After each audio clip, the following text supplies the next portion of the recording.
Salam millət, hər vaxtınız xeyir olsun. Hər birinizi salamlayıram uşaqlar. Bu günləri maraqlı bir kontentimiz olacaq. Fon hesabı haqqında videolar çəkdikdən sonra mənə çoxlu mesajlar gəlib uşaqlar.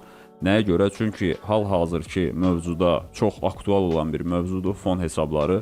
Nəyə görə? Çünki millət heç kimin böyük bir məbləğdə pulu yoxdur və çox adam da bu böyük məbləği risk eləyib brokerlərə depozit eləmək istəmir. Çünki öz pulunu itirmək böyük stressdir. Burada böyük risk var və fon hesabları bizə imkan yaradır ki, biz bu risklərdən qaçaq və həm də qazanmağa bizim üçün imkan yaransın. Nəyə görə uşaqlar? Reallıqdan danışaq, bu dəqiqə kimin məsəl üçün 10.000 dolları var və yaxud da ki, kimin 100.000 dolları var, 50.000 dolları var, fərq eləmir də. Yəni bu böyük rəqəmlərdir Azərbaycan üçün və insanlarda bu rəqəm olmadığına görə onlara fon hesabı maraqlı gəlir. Nəyə görə? Çünki sən əlində olan 100 dollarla məsəl üçün sən gedib 10.000 dollarlıq hesab götürə bilərsən və 10.000 dollar həcmində bir balansla trade eləyə bilərsən və yaxud da ki, sənin 300-500 dolların var, sən gedib 100.000 dollarlıq hesab götürə bilərsən, challenge keçə və həmən hesabdan yararlana bilərsən.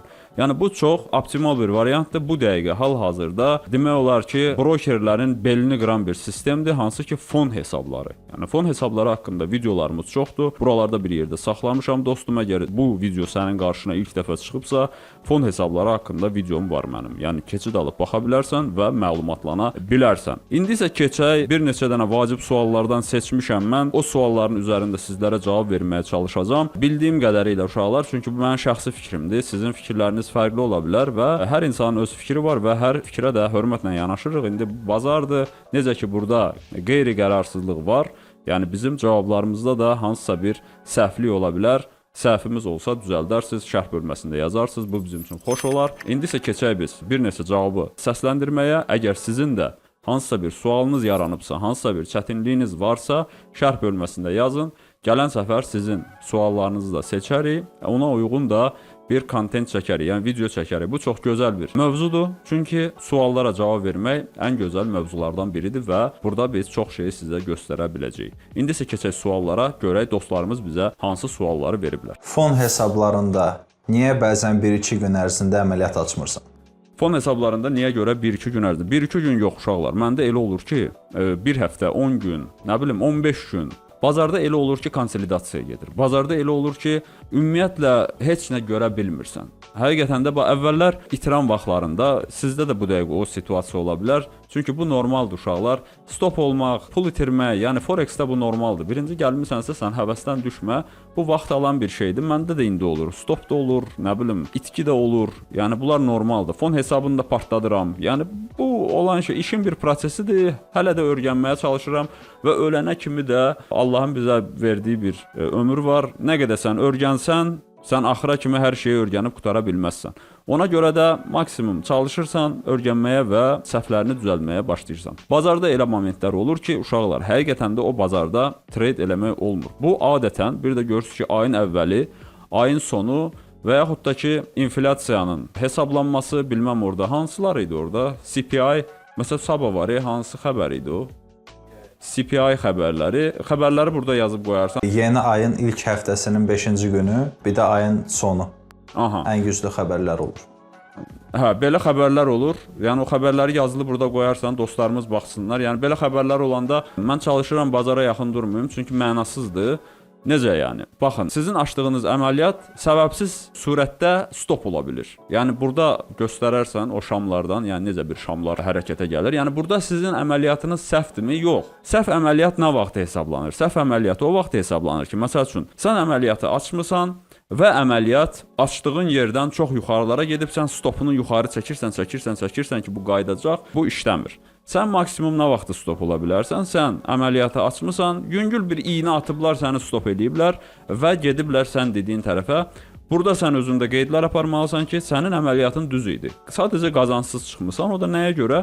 Ora stop iynə atıblar, orada olan bütün uğurlu, bütün işi bilən traderlar hamısı stop olub. Yəni tək sənin başına gələn bir şey deyil. Buna görə də belə bir situasiyalardan qaçmaq üçün maksimum dərəcədə belə bir xəbərlərdən qaçmaq lazımdır və fon hesabları da belə xəbərlərdə trade eləməyə imkan vermir, yəni icazə vermir. Bu barədə mənim videom var, keçib baxa bilərsən. Fon hesablarının görünməyən tərəfləri, yəni sizə qoyduğu tələlər hansı ki, buna görə də sizi blok eləyə bilərlər. Baxın, bazarda həmişə situasiya olmur. Sən hər gün girib trade eləyə bilməzsən. Sən hər gün girib əməliyyat aça bilməzsən. Söhbət gedir məsəl üçün mənim kimi 15 dəqiqəlik də, 5 dəqiqəlik də, 1 dəqiqəlik də olsa postoyanно situasiya olmur axı.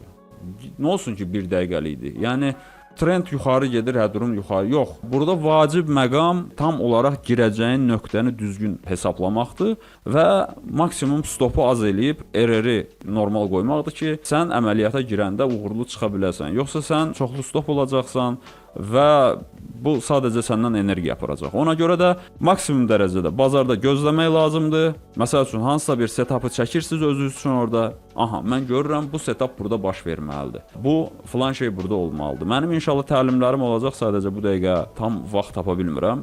Yəni bir vaxt tapdıqca sizə məlumatlı videolar çəkirəm ki, suallarınıza cavab verim. Qayıdış, setup, hansısa bir order blok, FVG, zonalar yaranmasıdır, higher high, higher low, yuxarı trend, aşağı trend. Bunların hamısı nəzərə alınmalıdır və siz bir neçə dənə təsdiqi bir yerə yığıb əməliyyata girməlisiniz və bu da uşaqlar sizdə vaxt ala bilər. Elə olur ki, məsəl üçün, 10 gün, 15 gün əməliyyat açmıram. Nəyə görə?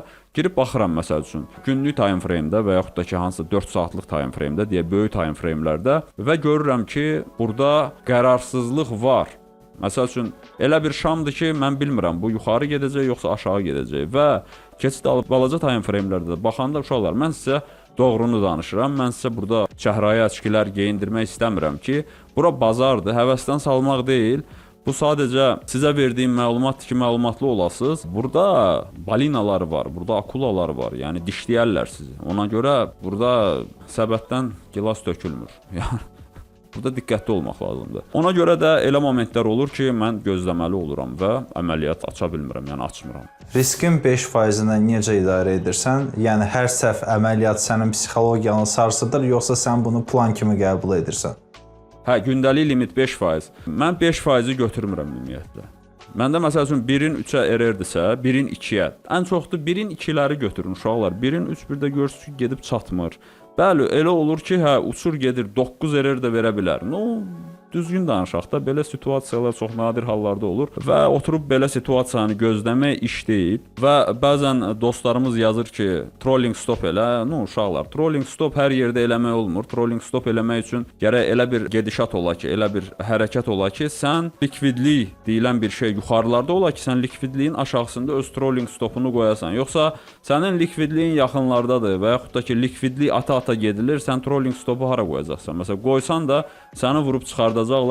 Yaxşısı budur ki, elə yuxarılarda çıxaydın. Ona görə 1-in 2-yə revert çox yaxşı bir revertdir. Yəni siz bu üslubla tez-tez götürə bilərsiniz və stop lossum mənim məsəl üçün $100,000 hesaba gəldikdə $500 stop loss, məsəl üçün $1000 profit belə götürürəm mən. Və yaxud da ki $500 stop loss, $1500 profit. Yəni 1-in 3-ə. $500 stop loss, $2000 profit. 1-in 4-ə, məsəl üçün. Bazardakı situasiyadan asılıdır. Yəni elə şam olur ki, uçur gedir. Buralarda göstərərsən elə bir şamlar var ki, məsəl üçün götürmək olur. Bu günləri bizdə evro dollarda oldu elə bir söhbət. 10 RR verərdi bəlkə də, amma biz çıxdıq məsəl üçün 3 RR-nə. Biz hardan bilək ki, biz qeybi ancaq yalnız Allaha məxsusdur qeybi görmək. Biz bilə bilmərik. Bəli, gedəcək yerləri var, amma söhbət ondan gedir ki, o yerə o 5 dəqiqəyə də gedə bilər, o yerə o 3 günə də gedə bilər.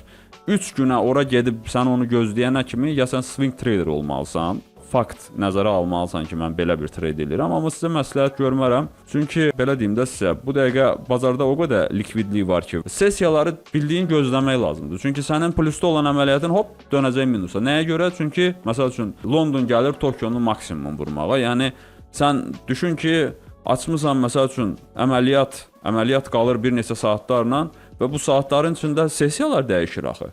Sessiya dəyişəndə sən qalırsan, vaxt itirirsən. Mən lütfü deyərdim ki, day trade eləyirsənsə sən sessiyadan sessiyaya trade elə. Sessiya qutardısa minusdasan, plusdasan bağlı. Çünki sessiyada qiymət fərqi dəyişəcək. Yəni ya yuxarı ya aşağı harasa vuracaqlar, haransa vurub çıxardacaqlar. Və belə momentlərdə sən stop loss ola bilərsən, sən minusa gedə bilərsən. Ona görə də uşaqlar, mən onu bölürəm. Məsələn $5000 deyil. Mən onu böləndə $500, deməli 10 dənə məndə əməliyyat minus eləmə şansı var. 10 dənə əməliyyatım gərək mənim hamısı minus ola ki, mən o $5000 minusa gedim. Və belə olanda da o mümkün deyil. Təbiətdə elə şey yoxdur ki, sən ancaq minusa gedəcəksən. Yəni özün bilmədən də hansısa bir əməliyyatlar açsan, yenə də sən hansısa bir əməliyyatın plusu olacaq. Amma demirəm ha gedin bəxtə-bəxt eləyin. Yox, elə şey eləməyin. Çünki burada stoplaya bilirlər. Çünki sən düz girməyəndə 100% stopsan. 100% stop. Likvidliyə düşəcəksən. Səni yığacaqlar, səni götürəcəklər. Görsən açırsan, gəlib səni stop eləyirlər. Nəyə görə? Və stop elədikdən sonra yenə də aşağı gedirlər. Bu deməli sənin səhv əməliyyatındır. Səhv qərar vermisən, tez əməliyyata girmisən. Gözləmək lazımdır, rahat olmaq lazımdır. Gələcəyində inşallah təlimlər çəkərəm, vaxt eləyərəm uşaqlar. Bəzən görürük ki, fon hesabında 2-3 gün qazancdan sonra bazar tam əksinə dönür. Bu anlarda sən nə edirsən? Bağlayırsan yoxsa gözləyirsən? Yadıma gəlir, funt audu idi. Nə vaxt aprel ayı idi, nə vaxt idi? 10 min, 11 min öz pulum, fon da yox. Onu mən paylaşmışdım da, uşaqlar bilirlər, köhnədən olanlar. Əgər buradasınızsa yazarsınız, yəni zəhmət olmasa yazın ki, uşaqlar bilsinlər. Var idi məndə, orada şeydə olmalıdır, bilmirəm, qalıb ya yox. Gözləmək nağıl söhbətdir. Stop loss olmalıdır. O nə deməkdir? O, iminli bazar likvidlikdən likvidliyə hərəkət eləyir. Bazarın trendi likvidlikdədir. Məsəl üçün, hansısa bir formasyon deyək ki, siz gördünüz ki, öncə böyük time frame-də baxmalısınız, bazar hansı tərəfə gedir. Çalışın, bazar getdiyi tərəfə əməliyyat etsin. Əgər trend traderin dostudur və bu sözü mən özüm deyirəm, bəzən mən özüm də o trendin əksinə girirəm. Sonra girirsən böyük time frame, ayda bu nədir, bu long gedir ki, mən niyə buna short girmişəm məsəl üçün də. O moment riski çıxırsan, vaxt itirməyə ehtiyac yoxdur. Sən gedib stop olacaqsan. Lütf elə 100-200 dollarla bağlayıram və mən görürəm ki, mən səhv eləmişəm. Burada trend dönür. Trendin dönməyini formasyonlarla bilmək olar. Mən buralara formasyonlar qoyarsam, məsəl üçün, qalava pleç, yəni baş çiyin, baş, sonra double bottom breakout, məsəl üçün, sonra gəlir retest, ondan sonra FVG zonası olmalıdır. FVG-dən siz long girə bilərsiniz və öz errorinizi götürə bilərsiniz. Stopu düzgün yerə qoymaq lazımdır və aqressiv stop loss qoymayın. Aqressiv stop loss qoyanlar oyundan çıxırlar. Konservativ stop loss qoyun, acgöz olmayın. 1-in 3-ə götürməkdənsə 1-in 2-nə nəqd götürün məncə, düz deyirəm. Breakout-da məsəl üçün stop lossu aşağıda qoysaq daha yaxşıdır. Çem məsəl üçün retestdə double butonun ortasına qoymaqdansa, düzdür. Yəni, çox vaxt oranı vururlar. Nəyə görə vururlar? Çünki imminli sən ora stop qoyursan. Ora adətən order qoyulur, yəni order açsın, götürsün, aparsın. Likvidliyi yığandan sonra girmək lazımdır əməliyyata, özün likvid olmayasan. Hamını qaşısınlar, ondan sonra sən girəsən də. Yəni belə. 4-cü suala keçək onda. Traderin ən böyük səhvi sənin fikrincə nədir? Texniki analizdə səhv yoxsa emosional qərar? Məncə emosional qərar, texniki analiz yox. Texniki analizdə səhv nə olur, texniki analizdə səhv eləyirik. Amma bəzən bir də görsən ki, elə olur ki, sən düzgün analiz eləmsən, sonra birdən-birə fikrini dəyişirsən, sonra da görsən ki, səni stop elədi, elə dediyin yerə gedirmiş. Bu emosional səhvdir. Emosional səhv də nədən gəlir? Qrafikin qabağında çoxlu oturmaqdan. Məsəl üçün, sən oturmuşsan, ancaq qrafika baxırsan. Yəni, belə olmur da, sən gərək açdın, stopuvu qoydun, çıxıb gedib işinlə məşğul olasan. Çünki qrafikdə hər dəqiqə səni çaşdırmağa çalışırlar. Nəyə görə? Çünki sən səhv qərar verməlisən. Çünki sən orada pul itirməlisən. Sən orada oyundan çıxmalısan. Və emosiyalar həmişə insana səhv qərarlar verməyə, yəni sən acgözlüyə gedib çıxırsan. Stop olanda robot olun da, bot olun.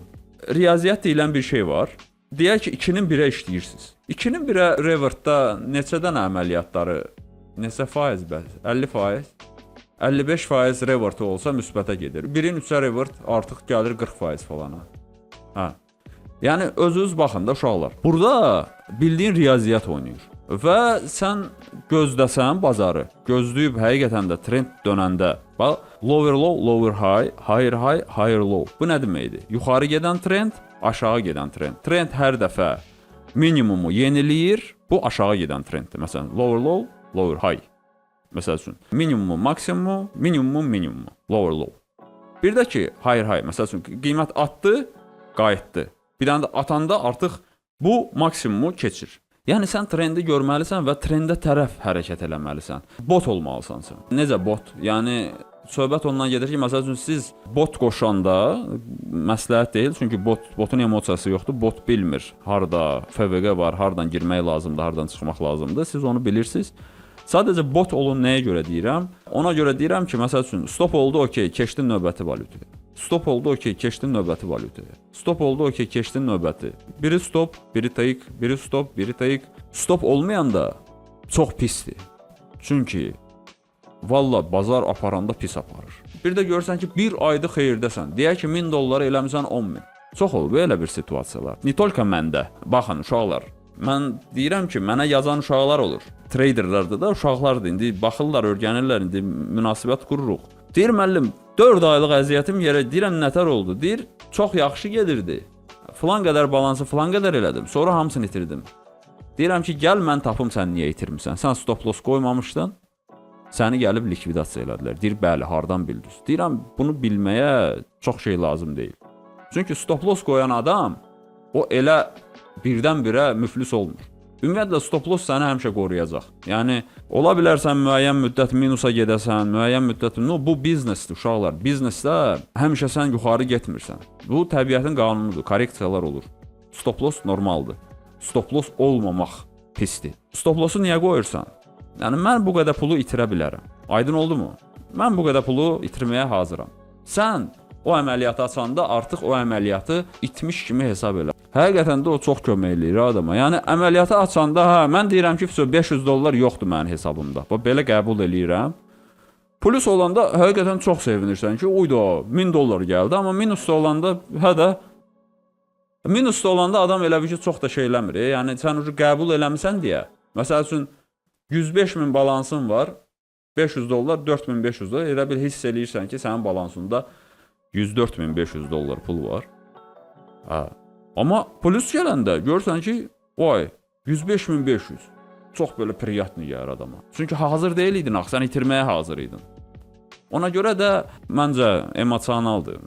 Texniki analizi öyrənmək olur. Texniki analiz doludur bu dəqiqə. YouTube hər yerdə videolar çoxdur. Yəni belə baxanda hər şey var. Valla sadəcə emosional, emosiyalara qapılmamaq lazımdır.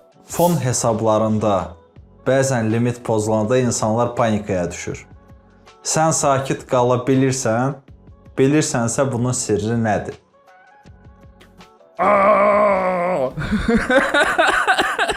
Yenə də deyirəm. Bundan qabaq elədiyim söhbətdir. Stop loss. İmенно fon hesablarında sənin stop lossun olmasa, sən çox pis psixoloji travma alacaqsan. Çox pis təsir edir. Sən fikir vermisiniz? Fon hesablarında şey nətərdir? Bax, parog deyilən bir şey var. Sən 5% itirə bilərsən günlük və 10% bütövlüklə itirə bilərsən. İndi hərəsində biraz başqa cürdür, amma mən indi deyək ki, FTMO-dan danışıram. Sən gəlib 95.000-lərə düşəndə səni elə bir emosional təzyiq basır ki, sən elə bil uduzmusan, itirmisən hər şeyin, yox olmusan, məhv olmusan. Hələ get otur, nə bilim, lomkaya düş. Eləmə. Bax, $100.000 balans, elə bil ki, sənin realda $10.000 pulun var, düzdürmü? Bu ilə trade edirsən. 95.000-ə düşəndə sənin $5.000 var. Yəni sən heç nə itirməmsən. Məndə adətdir onsuz da. Mən fon hesabına başladımsa mən bir dənə normalni gedirəm. Ondan sonra təzədən qalxıb keçirəm. İndi olur da, birbaşa keçdiyim də olub. Var idi məndə elə. Baxır bazardakı hansı vəziyyətə düşürsən də. İndi elə olur ki, məsələn tap 2-3 dəfə səni minus eləyir, stop eləyir də, stop loss olursan. O da nətər stop olursan, o okeanda həmişə hava yaxşı olmadığı kimi burada da bəzən hava çönür. Və buradan sakitcə çıxmaq lazımdır. Hamı da ola bilər, eləməyin uşaqlar. Baxın, məsəl üçün məndə əvvəllər çox olub. Nə qədər mən mışqa sındırmışam, yadıma gəlmir, klaviatura sındırmışam, kompüteri çırpmışam divara, nə bilim, olub belə şeylər. Eləmək lazım deyil, adam daha çox ziyana düşür. Kompüter getdi, 2000, 3000 dəydi sənə məsəl üçün. Nə ehtiyac var? Sonra da oturursan ki, oy bilin, mən neynədim ola? Yazıq kompüterin nə günahı var idi. O sənə öz funksiyasını yerinə yetirib, yəni. O sənə göstərib bunların hamısını. Və sən boş yerə əslində heç nə itirməmsən. Elə bir ki, $100.000 sənin balansın var, 95.000-ə düşüb. $10.000 var, $10.000 olmasın, 5.000 olsun. $5.000 Forex hesabında az balansdır. Az deyil axı. Əgər sənin balansın düşübsə, sən lotları azaltmalısan və 100.000-i keçdin, yenə də məsəl üçün gəldin, $100.000 keçdin, yuxarı, üstə. Artıq sən gedirsən challenge-ı tamamlanmağa da deyək. Burada artıq lotları biraz artırırsan 100.000-ə görə. Məsəl üçün 100.000-də sən 5 lot açırdınsa, 95.000-də açırsan 2 lot yarım. Nəyə görə? Çünki burada artıq sən biraz ehtiyat eləməlisən. Çünki balansın azdır axı. Balansa uyğun açmaq lazımdır. Və emosiyalara qapılıb orada o saat 10 lotu, 20 lot basmayın. Yəni belə şey eləməyin. Okupayetsə rus dilində nətər deyilir? Yəni yerinə qayıdır balans. Çox tez bərpa olur, həqiqətən olur. Yəni onu dərd eləmək lazım deyil. Sən 95 minə düşmüsən deyə sənin bir də görsən ki, elə əməliyyatlar olur, minus eləyə bilmirsən. Açırsan, yadıma gəlir məndə bir dənə fonu keçəndə şeydə neçə günə keçdim? 3 günə keçdim, 4 günə keçdim ikinci etapı. 2 dənə, 3 dənə əməliyyat oldu. Yəni bazarda situasiya oldu. Açdım, hamısı da plus oldu. Yəni birin 3-ə error gəlirdi, birin 2-yə. Elə vaxt bazarda elə vaxtlar olur ki, birin 4-ə error belə vura bilirsən. Reversal. Hə, o şeydir də, likvidnesslər yığılır, likvidliklər yığılır, FVG-lər atılır. 3 günə gələn qiymət 10 dəqiqə, 15 dəqiqə qayıdır həmən yerə. Belə şeyləri nəzərə almaq lazımdır. Burada əsəbləşməyin də, işdir də. Bəs sən necə biznesmen olmaq istəyirsən? Yəni olur, məndə də olur. Məsəl üçün, hə, bir də görürsən ki, o ayda həftələrlə çəkdiyin əziyyət, məsəl üçün, bir günün içində demək olar ki, yarısını itirirsən. No, uşaqlar, bu biznesdir. Biznesdə belə şeylər olur. Ona görə biz nə edirik? Deyək ki, profitiniz var, gedin dincəlin. Bütün gün oturmayın. Həqiqətən, valla bütün gün qrafikin qabağında oturanda adam elə bil itirəcəyin gözləyir.